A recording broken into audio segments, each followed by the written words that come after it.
storms of tea, knives like daggers, and the proper way to deal with lamb leftovers. If you're going to eat like a royal, then you've got to know the rules.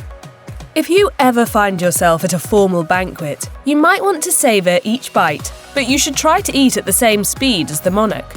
A royal dinner comes in many courses, which are set and cleared according to when the monarch finishes eating. Perhaps no one knows this better than Darren McGrady, who worked as the Queen's personal chef for 11 years. He told HuffPost, "The palace steward would stand behind the Queen. As soon as she put down her knife and fork from the first course, he would hit the button for the lights to signal the footman to come in. The course was over and they'd start clearing. Even if you hadn't finished, they'd be clearing the table. So, if you eat slowly, your meal could be taken before you finish. If you eat too fast, you'll be waiting a long time before the next course."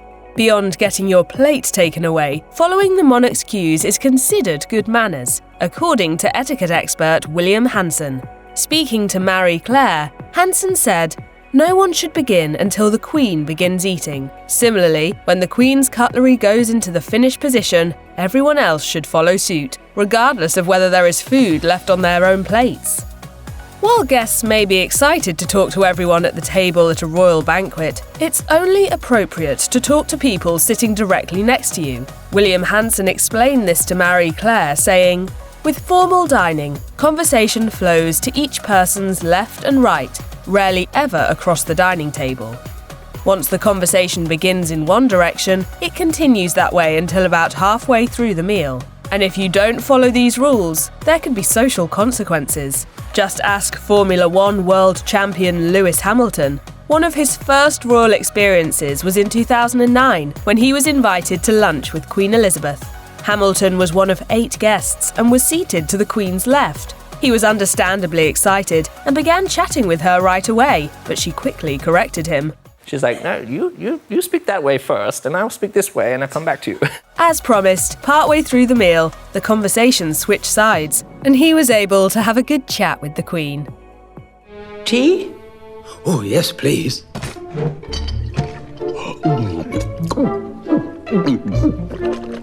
While the idea of afternoon tea may sound charming, there are some rules of conduct that royals have to follow.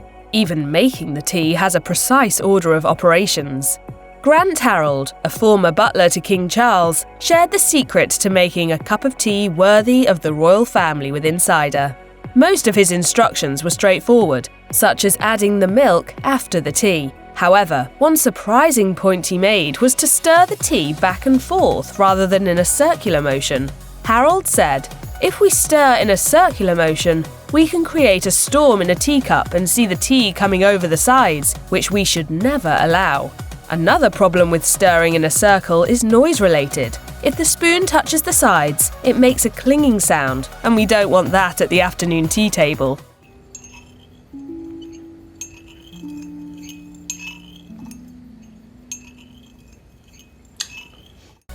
After the tea is prepared, there are also expectations for how to drink it. William Hanson told Marie Claire the proper way to hold a teacup is by pinching the thumb and index finger in the handle, and said, "It is not, contrary to popular belief, sophisticated to stick the little finger out when drinking tea or coffee." He added that royals should also always drink from the same side of their cup, especially if wearing lipstick, so they don't end up with stains all over the rim. There are some recipes that are avoided for royal meals, and that includes any dishes containing too much garlic.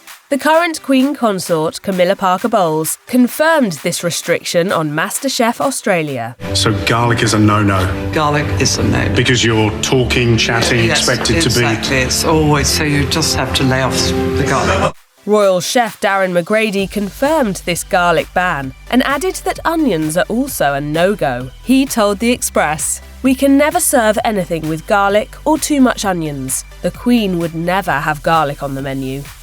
Another former royal chef, John Higgins, told the National Post, "The Queen is a wonderful lady. The royal family are wonderful people, but they're missing out on garlic because at Buckingham Palace, you don't cook with garlic."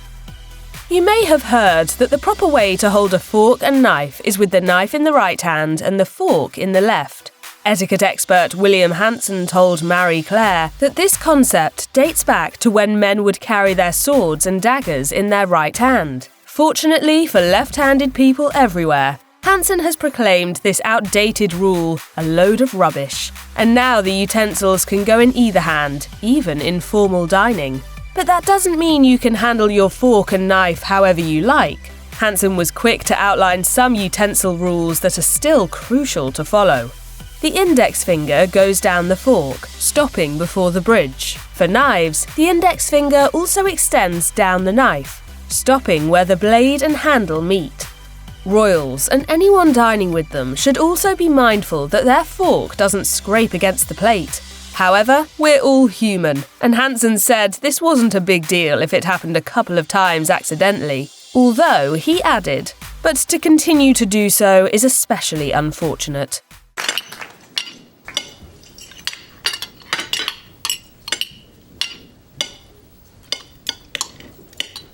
The royals also have rules for what they do after finishing a meal. Rather than just setting their fork to the side, they'll place their cutlery together on their plate. There's a specific positioning for this, which Hanson explained. If you imagine the plate as a clock face and the cutlery as the hands of the clock, when finished eating in Britain, the cutlery is positioned at 6:30, with the tines of the fork facing upwards. This may seem like an arbitrary rule and just another thing to remember, but it's actually to help the staff. By placing their utensils together on the plate, the royals and dinner guests are signalling that they're done eating, so the staff knows they're safe to clear the plate without asking. Placing the silverware on the plate rather than on the table also ensures that they don't get any food on the tablecloth. The royals are well known for their impeccable style, and when it comes to meal times, they dress to impress. Darren McGrady told HuffPost that a good portion of the royals' day is dedicated to dressing properly for every occasion. Even for breakfast, when many of us would still be in pyjamas, the royals are already dressed for the day. According to McGrady, they would dress so many different times. First thing in the morning, coming down for breakfast, they'd be dressed. Then they'd go off hunting or shooting and come back. Then they'd shower and change to go into afternoon tea, and then they'd change again for dinner. William Hanson expanded on the specifics of royal fashion, telling Marie Claire, they never follow fashion fads, but instead dress in a more timeless, elegant way. When it comes to state meals, even more formality is expected. According to Hanson, ladies' shoulders should be covered, wearing long, floor-length dresses with hair worn up.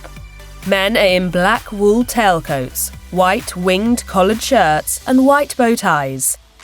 Although the royal family has access to some of the best chefs and could enjoy lavish meals every day, they're not as extravagant as you might think. At least, according to chef Carolyn Robb, who worked at Kensington Palace from 1989 to 2000. Robb spoke to Racked about her experiences as a royal chef and said that they didn't often prepare expensive dishes. Ingredients could be harvested from their garden and they cooked freshly hunted game. It was quite economical, the way the kitchen was run. We would do more extravagant things if we were entertaining.